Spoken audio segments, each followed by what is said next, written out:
तकायो कोनेशी को एशियाई विकास बैंक द्वारा भारत के लिए अपना कंट्री डायरेक्टर नियुक्त किया गया। वह केनिची योकोयामा की जगह लेंगे, जिन्होंने एडीबी के दक्षिण एशिया विभाग के महानिदेशक का पदभार संभाला। वह एडीबी की इंडिया कंट्री पार्टनरशिप स्ट्रेटजी 2018 से 2022 कार्यान्वयन की निगरानी करेंगे, ताकि अधिक नौकरियां सृजित करने, अवसंरचना, नेटवर्क और सेवाएं प्रदान करने हेतु औद्योगिक प्रतिस्पर्धा बढ़ाई जा सके। एडीबी मुख्यालय मनीला, फिलीपींस। अध्यक्ष मात्सुक अस्कावा। विनोद कुमार मिश्रा ने पेट्रोनेट एलएनजी लिमिटेड के प्रबंधक निदेशक तथा मुख्य कार्यकारी अधिकारी का अतिरिक्त प्रभार संभाला। वे वर्तमान में पेट्रोनेट एलएनजी लिमिटेड के निदेशक हैं। उन्होंने प्रभात सिंह की जगह ली, जो हाल ही में सेवा मुक्त हुए हैं। उनका कार्यकाल 14 सितंबर से कंपनी के नए एमडी सीईओ के शामिल होने तक प्रभावी है। Petronet LNG limited ONGC, IOCL, BPCL और जीएआईएल की संयुक्त उद्यम कंपनी, मुख्यालय नई दिल्ली। पेटीएम ने दिग्गज क्रिकेटर सचिन तेंदुलकर को अपनी सहायक कंपनी पेटीएम फर्स्ट गेम्स के ब्रांड एम्बेसडर के रूप में शामिल किया। पेटीएम ने इस वित्तीय वर्ष में फैंटेसी स्पोर्ट्स और अन्य ऑनलाइन गेमिंग हेतु बाजार में निवेश हेतु 300 करोड़ रुपए निश्चित किए। Paytm first games fantasy sports सहित 50 से अधिक गेम पेश करता है, जहां खिलाड़ी लाइव स्पोर्ट्स इवेंट से जुड़ने हेतु रणनीति लागू करते हैं। इसमें 80 मिलियन से अधिक लोगों को जोड़ा गया है। पेटीएम के सीईओ विजय शेखर शर्मा। फ्रांस स्थित ईडीएफ ग्रुप ने मुंबई में वीर माताजी जाबाई प्रौद्योगिकी संस्थान और अंतर्राष्ट्रीय परमाणु ऊर्जा संस्थान के साथ महाराष्ट्र में असैन्य परमाणु क्षेत्र में उत्कृष्टता केंद्र की स्थापना हेतु समझौता ज्ञापन किया। I2EN परमाणु शिक्षा और प्रशिक्षण में शामिल फ्रांसीसी हितधारकों का एक क्षत्रिय संगठन है। NPCIL के साथ EDF का लक्ष्य परियोजना का समर्थन करने हेतु भारत में विविध कौशल का एक बड़ा संघ विकसित करना है। राष्ट्रीय कृषि एवं ग्रामीण विकास बैंक नाबार्ड चिप्स, अचार, जेम इत्यादि जैसे मूल्यवर्धित खाद्य उत्पादों का उत्पादन शुरू करने हेतु महिला स्व सहायता समूह के लिए एक नई ऋण योजना लागू करेगा। 68% कृषि एवं संबद्ध गतिविधियों को प्रभावित करने वाली कोविड-19 महामारी के प्रतिकूल प्रभाव के कारण योजना शुरू की गई है। नाबार्ड का मुख्यालय मुंबई में। नाबार्ड के अध्यक्ष GR चिंथाला।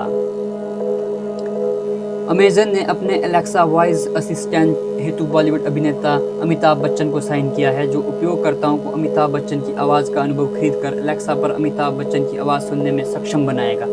इसके साथ ही वो एलेक्सा पर आवाज़ देने वाले पहले भारतीय सेलिब्रिटी बन गए हैं। हॉलीवुड अभिनेता सैमुअल एल जैक्सन एलेक्सा पर आवाज़ देने वाले पहले व्यक्ति थे, जो 2019 में अमेजन की पहली सेलिब्रिटी आवाज़ बने। अमेजन के संस्थापक और सीईओ जेफ बेजोस। अमेजन मुख्यालय वाशिंगटन, USA।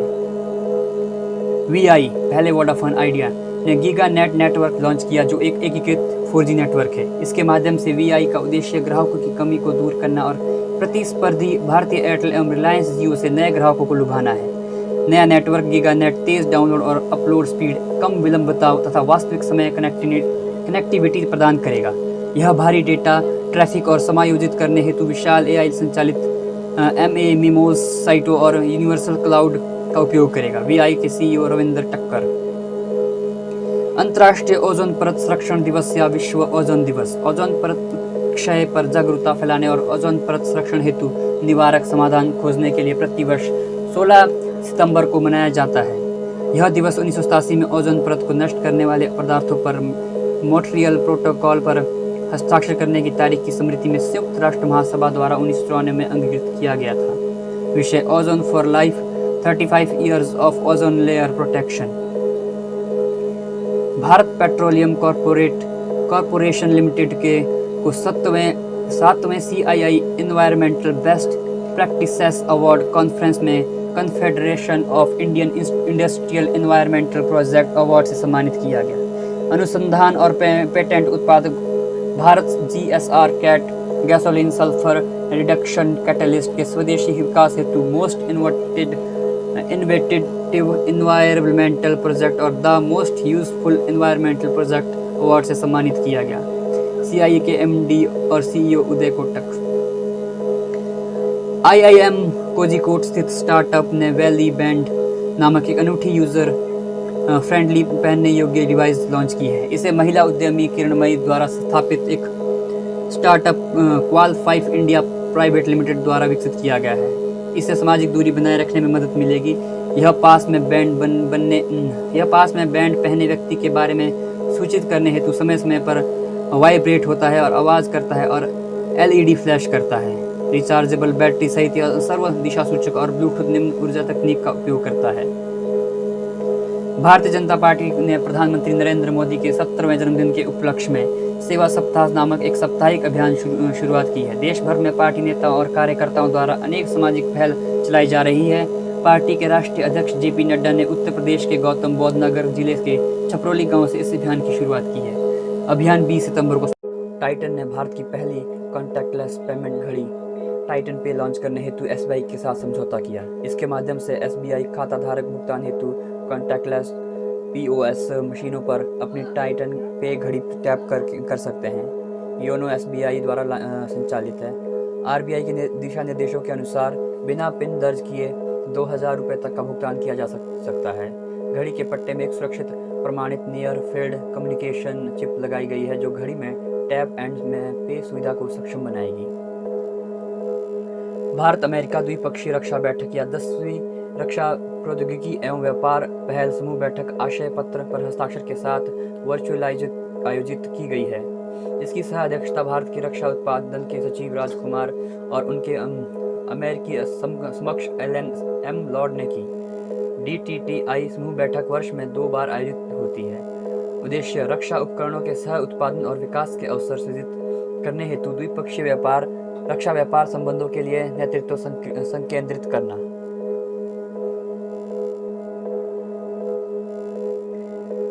डाक विभाग ने भारत की पहली एंटी सैटेलाइट मिसाइल पर विषय माई स्टेम लॉन्च किया।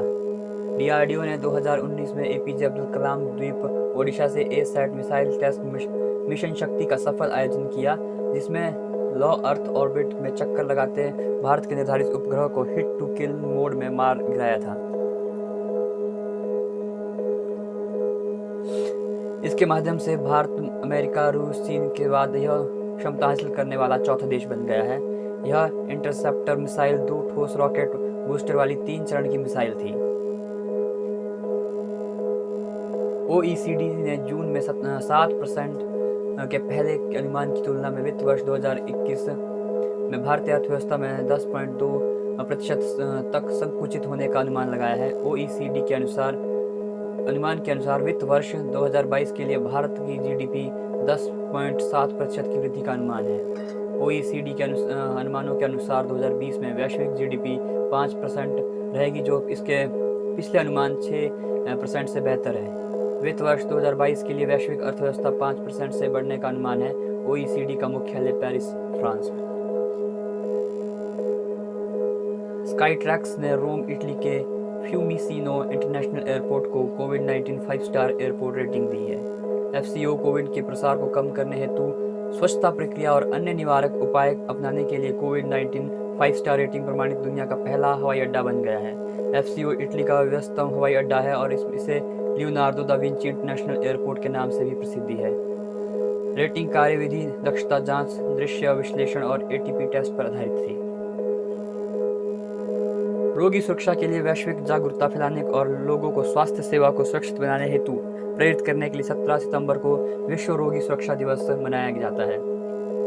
रोगी सुरक्षा संकल्प पर वैश्विक कार्यवाही के माध्यम से 25 मई 2019 को 72वीं विश्व स्वास्थ्य सभा में दिवस को अंगीकृत किया गया था। पहला WPST विश्व स्वास्थ्य संगठन WHO द्वारा 2019 में मनाया गया। WPST विषय 2020 health work safety a priority for patient safety. नारा safe health works safe patients.